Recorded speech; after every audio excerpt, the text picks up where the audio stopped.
Hey guys, I am Jatin Verma. तो guys, इस video में हम एनालिसिस करेंगे मैटरनिटी बेनिफिट अमेंडमेंट बिल 2016 का। कहने का ये 2016 है, लेकिन पार्लियामेंट ने इसे मार्च 2017 में पास किया। तो इसी के चलते ये करंट अफेयर्स बेस्ड जितने भी एग्जाम्स हैं उनके लिए रेलिवेंट हो जाएगा फॉर 2017 एंड 18, राइट। तो और गाइस, आगे बढ़ने से पहले ये बताना चाहूंगा, आप मुझे फॉलो कर सकते हो। फेसबुक प्रोफाइल आईडी है मेरा Jatin Verma 0509 without any space. जो कोई मेरे को पहली बार यदि आप सुन रहे हो, टेलीग्राम चैनल पे इस वीडियो का पीडीएफ अवेलेबल करवा दिया जाएगा like after the recording of the video. तो ये टेलीग्राम का लोगो है। जिन लोगों को टेलीग्राम के बारे में नहीं पता, गूगल प्ले स्टोर पे टेलीग्राम सर्च करके आप जतिन वर्मा नाम से चैनल पे मुझे फॉलो कर सकते हो। ये स्टडी मैनियक नहीं, जतिन वर्मा नाम से, राइट। आप लोगों की कन्वीनियंस के लिए इसे अपडेट कर दिया गया है। इसके अलावा बताना चाहूंगा कि गाइस, इस वीडियो को या इस चैनल को, यूट्यूब चैनल को आप सर्च कर सकते हो जतिन वर्मा PIB नाम से। इन केस जो अगर आप पहली बार सुन रहे हो, या इसे सब्सक्राइब कर सकते हो यूट्यूब पे, राइट। और last but not the least, Indian polity अगर आप लोग कवर करना चाहते हो, नहीं कवर किया है, तो Indian polity and governance course on Unacademy, ये I'll be doing this course in an analytical manner.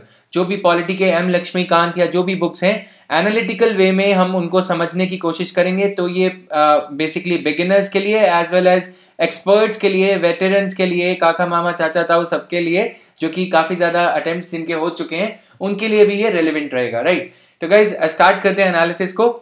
Unacademy का और ये सब चीजों का जो लिंक है गाइज, ये आपके इस पे लास्ट इसमें दे रखा होगा, जो आपके ये डिस्क्रिप्शन सेक्शन है, राइट। अनअकैडमी का, टेलीग्राम का, और कोरा पे भी आपकी जो भी क्वेरीज हैं, काफी क्वेरीज मैंने आंसर करी है, वहां पे भी आप ये सब पा सकते हैं। तो ज्यादा समय नहीं लेते हुए आगे बढ़ते हैं। Why this bill is important, जैसा मैंने बताया, मैटरनिटी बेनिफिट अमेंडमेंट बिल 2017 में इसे पास किया गया, राइट। तो इसी के चलते ये इंपॉर्टेंट हो जाएगा। Bill had already been passed by the Rajya Sabha during the winter session, और with this the bill stands passed in the parliament. तो इसी के चलते इंपॉर्टेंट है, और ये अमेंड करता है मैटरनिटी बेनिफिट एक्ट 1961 का, जो पहले से है, राइट। और ये किस कॉन्टेक्स्ट में हमारे रेलेवेंट है? यूपीएससी की यदि हम बात करें, यूपीएससी जीएस मेंस पेपर 1, जो कि सोशियोलॉजी का आपका पार्ट है, उसके लिए ये रेलेवेंट रहेगा एनालिसिस। और यूपीएससी जीएस मेंस पेपर 2 के लिए एज यूजुअल, क्योंकि ये लॉ है, कानून पास करा जा रहा है, तो वो भी रेलेवेंट रहेगा जीएस मेंस पेपर 2 के लिए भी। और 3 में जहां तक विमेन, हम लेबर फोर्स पार्टिसिपेशन रेट की बात करेंगे, जो कि इसमें इकोनॉमी एंगल है, तो इंटरलिंक करने की कोशिश करूंगा, बताते रहूंगा वीडियो के साथ साथ। तो चलिए आगे बढ़ते हैं। What is maternity benefit leave? सबसे पहले मैटरनिटी बेनिफिट लीव है क्या, इसे समझते हैं।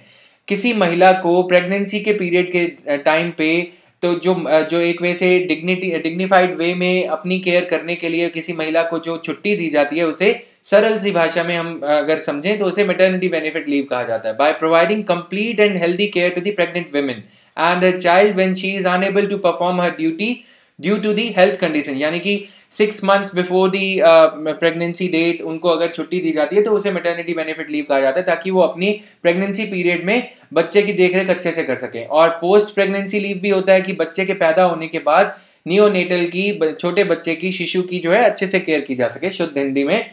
Then maternity leave is paid holiday, यानी कि अब इस दौरान ये कितना जायज है कि जो एम्प्लॉयर्स होते हैं, जिस कंपनी में महिला काम करती हैं, उनकी सैलरी बंद कर देते हैं, ठीक है। तो ऐसा ना किया जाए, इसी के लिए सरकार ने इसे कानून बना दिया, राइट। सरकारी विभागों में तो ये होता ही है, प्राइवेट विभाग में सैलरी वगैरह, मतलब अगर हम थोड़े मीडियम टाइप के ये प्राइवेट ऑर्गेनाइजेशन है उनकी बात करें, तो सैलरी वगैरह नहीं दी जाती। इसी को कानूनन तौर पे बनाने के लिए, एक तरह से अनिवार्य करने के लिए ये बिल पास करा जा रहा है, to make it mandatory for all the private organisations. We are going to see कौन कौन सी प्राइवेट ऑर्गेनाइजेशन है जिन पे ये लागू किया गया है। Then genesis of Maternity Act 1961 lies in directive principles. जो कॉन्स्टिट्यूशनल बैकग्राउंड अगर हम इसका देखें, जो कि प्री के लिए रेलेवेंट रहेगा, प्री में अगर कोई लेजिस्लेशन पास होता है, जिसे मैं आपको बताते रहता हूँ, प्री में उसके आर्टिकल वगैरह पूछे जाते हैं, राइट। हम लोग घूमते रहते हैं, सारी कॉन्स्टिट्यूशन रट के चले जाएंगे। तो यहाँ पे आर्टिकल 42 है, provision for just and humane condition, यानी कि इंसान के लिए जस्ट और मतलब एक नैतिक तौर पे जो भी कंडीशंस होनी चाहिए, सही कंडीशंस होनी चाहिए of work and maternity relief. तो ये सीधे सीधे इससे ताल्लुकात रखता है। आर्टिकल 42 के दायरे में ही मैटरनिटी एक्ट पास किया गया था। The state shall make provisions for securing just and humane conditions of work and for maternity relief, यानी कि जो मादा है उनको रिलीफ प्रदान करने के लिए ये आर्टिकल डील करता है, directive principles of state policy का। देन इसके साथ साथ हम एक आर्टिकल 39 को देखें, certain principles of policy to be followed by state, कुछ कुछ ऐसे प्रावधान जो सरकारों को पॉलिसी बनाते टाइम संज्ञान में लेने होंगे, रखने चाहिए।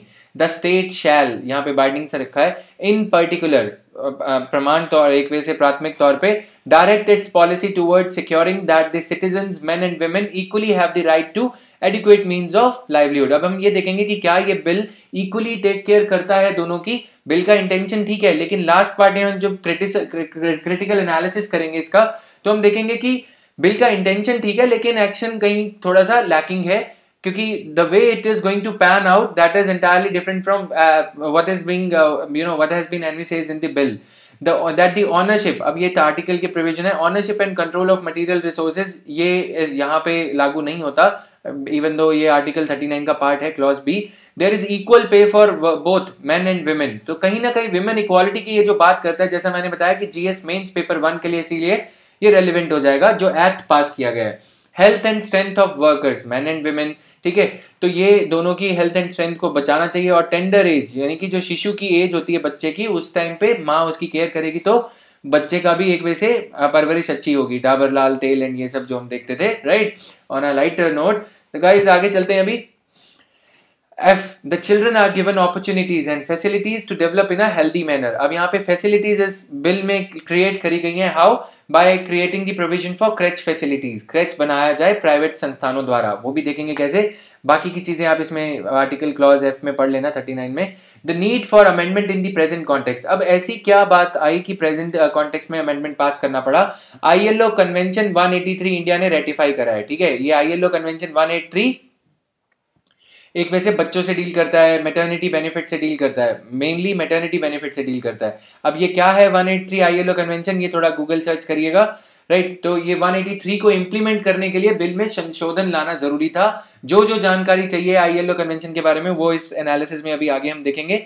जेंडर डेवलपमेंट रिपोर्ट और ह्यूमन डेवलपमेंट रिपोर्ट 16 और 17 की जो रिलीज करी गई, उन्होंने भी कुछ अच्छी दृष्टि में नहीं दिखाया है the condition of women in India.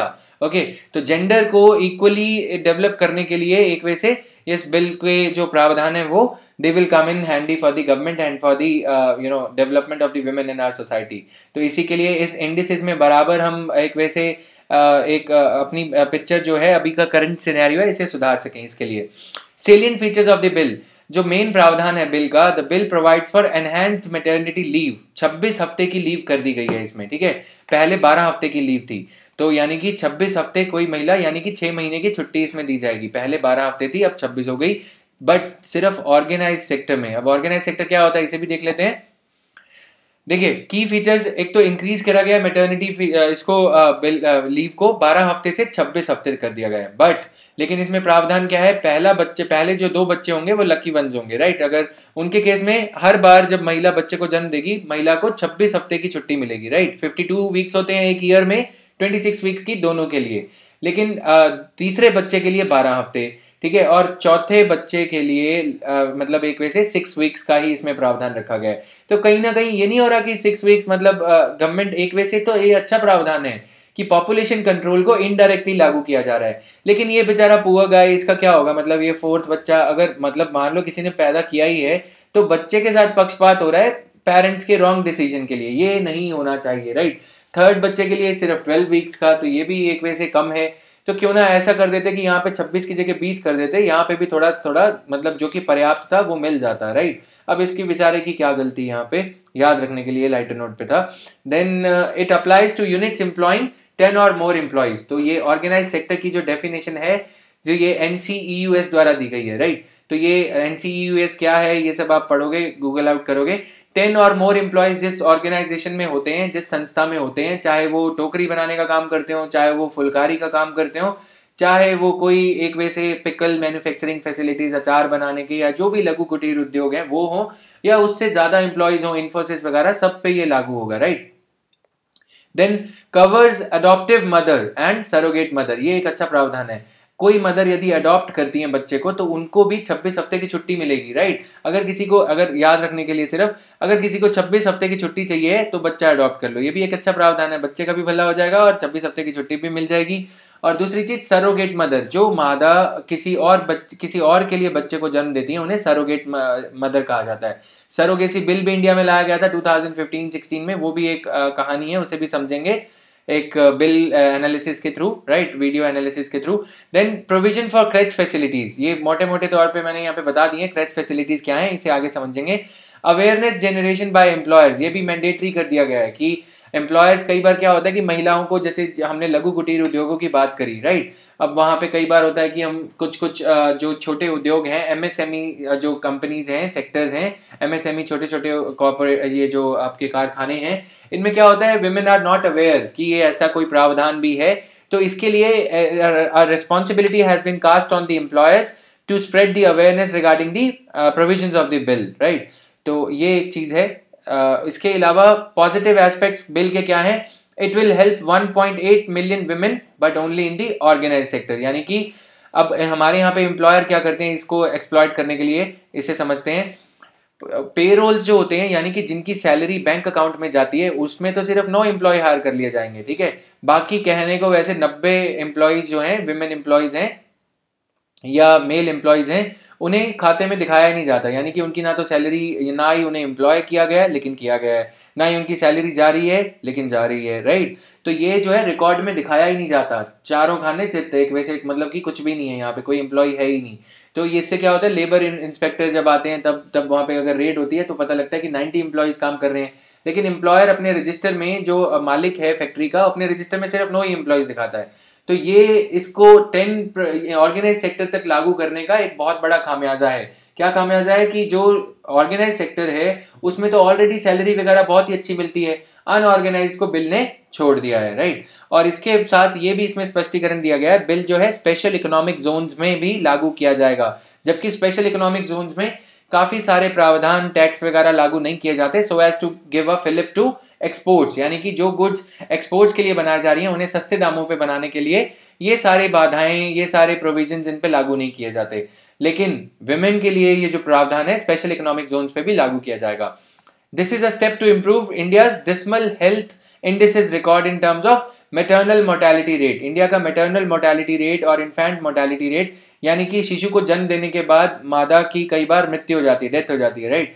तो उस केस में प्रेग्नेंट विमेन को, या लैक्टेटिंग पीरियड में भी, यानी कि जब मदर जो है बेबी को फीड करते हैं, बच्चे को दूध फीड करते हैं, उस टाइम पे भी बच्चे की केयर होती है। तो बच्चा अगर मतलब मान लो कि विमेन को अपनी जॉब रिक्वायरमेंट्स में जाना पड़े, एम्प्लॉयमेंट में जॉब ज्वाइन करनी पड़ जाए in the course of her lactating period of her baby, तो उस पे बच्चे पे असर पड़ेगा। जो बच्चे इंडिया में 5 साल से 1 साल से मतलब 1 साल से पहले ही जिनकी डेथ हो जाती है, वो IMR वगैरह में कैटेगराइज होते हैं, इन्फेंट मोर्टेलिटी रेट वगैरह में, ठीक है। तो इंडिया के ये इन्फेंट मोर्टेलिटी रेट वगैरह काफी ज्यादा है ऑलरेडी, इनको भी अचीव करने में हेल्प करेगा ये bill. Includes an inherent incentive for informed family planning, जैसे मैंने बताया कि पहले 2 तो लकी वंस 26, तीसरे वाले पे फिर आपके 12 वीक्स, और चौथे वाले पे सिर्फ 6 ही वीक्स। तो ये जो चीज है फैमिली प्लानिंग को भी बढ़ावा देने के लिए, कहीं इंप्लीमेंट करने के लिए थ्रू पॉजिटिव एक्शन। नेगेटिवली क्या होता है, जैसे हमने देखा था इमरजेंसी के दौरान में, मतलब ये स्टेरिलाइजेशन और नसबंदी ये सब किया गया था, लेकिन क्योंकि हम एक डेमोक्रेटिक कंट्री हैं तो हम एक incentive based informed family planning को इंप्लीमेंट करने की कोशिश कर रहे हैं, राइट। तो ये एक अच्छा कदम है।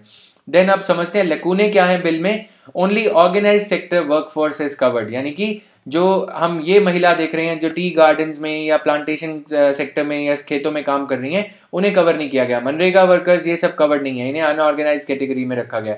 ये तो ऑलरेडी कंप्यूटर पे काम कर रही है मैडम, ठीक है, तो इनके पास तो ऑलरेडी बेटर पे, सैलरी पैकेजेस सब कुछ सही है, इनको बिल ने कवर किया है, ठीक है। तो ये इनको छोड़ दिया गया है, इनको कवर किया गया है। इनके लिए और जो स्कीम्स हैं, प्रधानमंत्री मातृत्व सहयोग योजना, जिसको कि एक वैसे रीलॉन्च, एक वैसे इम्प्रोवाइज किया गया है, नई स्कीम लॉन्च करी गई जो हमने PIB में देखी थी, तो वो सब इनके लिए है, ठीक है। इनको 6,000 रुपए मिलेंगे, 5,000 कर दिए गए, ये सब चल रहा है। तो benefits under maternity benefit programme will now be restricted to first born babies only, ठीक है। तो मैटरनिटी बेनिफिट प्रोग्राम जो इन महिलाओं की बात कर रहे हैं, उसे एक बच्चे के लिए सिर्फ सीमित कर दिया गया है। ये बात हमने हिंदू के डेली न्यूज एनालिसिस में भी करी थी 1-2 दिन 3 दिन पहले शायद। 24, 25, 26 दिसंबर को, 24, 25 दिसंबर को, 23 दिसंबर को। तो गाइज जिनको अनअकैडमी के बारे में नहीं पता है, डेली हिंदू का न्यूज एनालिसिस शुद्ध हिंदी में और प्योर इंग्लिश दोनों में किया जाता है। तो like you can follow me on Unacademy as well, link नीचे सब्सक्रिप्शन में दे रखा है इसका। तो मैटरनिटी बेनिफिट प्रोग्राम, ये उसका अंग्रेजी नाम है, जो प्रधानमंत्री मातृत्व सहयोग योजना था, ठीक है, उसमें बच्चे को सिर्फ एक को दिया गया। तो एक वैसे एक सिर्फ प्रो ऑर्गेनाइज सेक्टर बायस है, ठीक है। चाहे हम मैटरनिटी बेनिफिट प्रोग्राम देखें, जिसका कि इस बिल से एक वैसे ज्यादा कुछ लेना देना नहीं है, क्योंकि बिल ऑर्गेनाइज सेक्टर को कवर करता है। हम बात कर रहे हैं मैटरनिटी बेनिफिट प्रोग्राम, जो कि अनऑर्गेनाइज सेक्टर्स को कवर करने के लिए बनाया गया है, ठीक है। उसमें कुछ कुछ प्रावधान है कि यदि आप पीरियोडिक डॉक्टर्स के पास विजिट करोगे बिफोर योर डिलीवरी डेट, कोई महिला यदि विजिट करेगी तो उन्हें 5,000 रुपए का एक वैसे सरकार जो है एक बेनिफिट देगी, ठीक है, जो भी चेक्स वगैरह पूरे करने पे। ये जो अब बिल है, इसका एक सबसे बड़ा लेकुने क्या है, देखिए, ये सारा का सारा बर्डन एम्प्लॉयर पे आता है, ठीक है। एम्प्लॉयर ये सारा 6 महीने की सैलरी उनको पे करनी पड़ेगी। एम्प्लॉयर ने अगर किसी विमेन को 50,000 रुपीज पर मंथ पे हायर कर रखा है, अब वो विमेन क्या है, बेसिकली उनको एक वैसे मतलब न्यूली मैरिड कपल है, तो उस केस में क्या होगा, एम्प्लॉयर को फालतू में एक वैसे 6 लाख रुपए देने पड़ रहे हैं, यहाँ पे 3 लाख रुपए देने पड़ रहे हैं, राइट। तो 3 लाख रुपए एम्प्लॉयर को देने पड़ेंगे, जबकि एक वैसे एम्प्लॉयर को एक वैसे ये तो नुकसान है कि फिर विमेन को हायर क्यों करेंगे एम्प्लॉयर जो हैं, तो वे तो फिर मेन को हायर करेंगे। जबकि ऑलरेडी इंडिया में labour force participation rate women का 26 पर 100 विमेन है 18 ईयर्स अबव एज, ठीक है। 26 महिलाएं ही काम को जाती हैं 100 में से, तो उस हिसाब से पहले ही कम है। तो ये बिल जो है एक वैसे कहीं ऐसा ना हो जाए, सरकार की इंटेंशन बिल्कुल अच्छी है यहाँ पे कि विमेन को बेनिफिट देना है, लेकिन कई बार क्या होता है, इंटेंशन अच्छी होने के बाद भी एक्शन गलत हो जाता है, राइट। तो यहाँ पे कहीं ना कहीं ऐसा ना हो जाए कि बेनिफिट देने के चलते कहीं मेल का ऑलरेडी एम्प्लॉयर जो है मेल को हायर करने लग जाए। ऑलरेडी एक वैसे जो एम्प्लॉयमेंट कॉस्ट है इंडिया में वो राइज कर रही है। अब इसका सजेशन क्या है, suggestion is to provide it for both men and women. ये बहुत अच्छी चीज है, right to equality in family planning and in family management also. तो यहाँ पे मेल्स के साथ में क्या होता है, बेबी सिटिंग का काम करती है महिलाएं। तो इमेजिन करो ये मैटरनिटी बेनिफिट लीव जो अगर बेसिकली जो मतलब male member of the family हैं, हस्बैंड हैं, उनको भी देने लग जाए, तो महिला जाएगी काम पे और बच्चे को पालेंगे ये, राइट। तो ये अच्छा काम है एक वैसे, ये सजेशन है, ठीक है, क्रिटिक्स का या जो जिन्होंने बिल का क्रिटिसिज्म किया है कि मैन, और ये बेसिकली आई थिंक मैंने ही इन्वेंट किया था ये, बट एक वैसे कोई जज्बाती नहीं होगा इस पे। इसमें क्या है कि मतलब दोनों को फिर ये नहीं होगा कि एम्प्लॉयर कोई बायस करेगा इस पे कि मेल को हायर करना है या फीमेल को हायर करना है। दोनों के लिए मैटरनिटी, अगर मतलब ये मेल मेंबर भी बच्चा पैदा करेंगे तो भी एक वैसे महिला बच्चा पैदा करेगी तो भी इनके केस में इनको मैटरनिटी बेनिफिट दोनों ले सकते हैं। तो ऐसा भी कर सकते हैं कि जो आपका मैटरनिटी बेनिफिट है 3 महीने का या इनका, तो एक वैसे ये कर दो कि 3 महीने की इनको पोस्ट डिलीवरी के बाद या डिलीवरी से जस्ट 1 महीना पहले मेल मेंबर को भी मैटरनिटी लीव देने की एंटाइटलमेंट हो, ठीक है। और डिलीवरी के 3 महीने तक इन्हें एंटाइटलमेंट रहनी चाहिए या 1 महीने तक डिलीवरी के बाद भी रहनी चाहिए। तो इससे और ज्यादा प्रोग्रेसिव हो जाएगा bill. No mention of paternal responsibility. तो जहां तक बिल जो है सिर्फ सारी जिम्मेवारी बच्चे को पैदा करने की महिला पे डालता है, एक वैसे पैटर्नल रिस्पॉन्सिबिलिटी तो कुछ है ही नहीं। तो एक वैसे यहाँ पे प्रावधान रखना चाहिए पैटर्निटी लीव का भी। तो इक्वालिटी तो पूरी सेंस में ही, देखो जिसकी जेब में पैसे होते हैं, अब अगर husband is going for earning, ठीक है, तो कहीं ना कहीं पॉकेट मनी मांगी जाती है, राइट। तो ये पॉकेट मनी से बचने के लिए ये मतलब डिपेंडेंसी जो क्रिएट करी जाती है प्रेगनेंसी के पीरियड में कि एक की सैलरी ही बंद हो जाएगी या सैलरी मिलती भी रहेगी या फिर बच्चा सिर्फ महिलाएं क्यों पालें, राइट। तो ये जो चीज है इस केस में इसे it will be taken care of. ये मैटरनिटी बेनिफिट में इवन तो सैलरी तो मिलेगी, लेकिन बच्चे के जो डायपर्स हैं वो सिर्फ मदर्स ही क्यों चेंज करें, क्वेश्चन ये है। बायोलॉजिकल रिस्पॉन्सिबिलिटी भी होनी चाहिए, right. Critical analysis, what could have been improved. Maternity benefit act of 1961 provided for benefits irrespective of number of children. मतलब कि कितने भी बच्चे पैदा करो सभी के केस में मतलब एक ही समान जो है एक आपको लीव मिलती रहेगी। लेकिन यहाँ पे क्या है कि 12 हफ्ते से बढ़ा तो दिया गया है, लेकिन चौथे बच्चे के लिए नहीं किया गया है। तो आजकल वैसे चौथा बच्चा कोई करता भी नहीं है, right. Sharing of responsibility between employers and government. तो एक वजह से शेयरिंग ऑफ रिस्पॉन्सिबिलिटी होना चाहिए था, पूरा का पूरा बर्डन एम्प्लॉयर्स पे यदि आप डालोगे तो जैसा मैंने बताया labour force participation rate already skewed है, तो वो कहीं और स्क्यूड ना हो जाए। Lack of uniformity across labour laws related to maternity benefits. तो ये जो लेबर लॉज हैं मैटरनिटी बेनिफिट से रिलेटेड, जैसे कि हम फैक्ट्रीज एक्ट की बात करें, ट्रेड यूनियंस एक्ट की बात करें और डिफरेंट डिफरेंट एक्ट्स की बात करें, उनमें भी यूनिफॉर्मिटी नहीं है। ट्रेड यूनियन एक्ट कुछ और कहता है, एम्प्लॉयड स्टेट इंश्योरेंस एक्ट है, ये सब एक्ट जो डील करते हैं मैटरनिटी लीव से, वो कुछ और कहता है, ठीक है।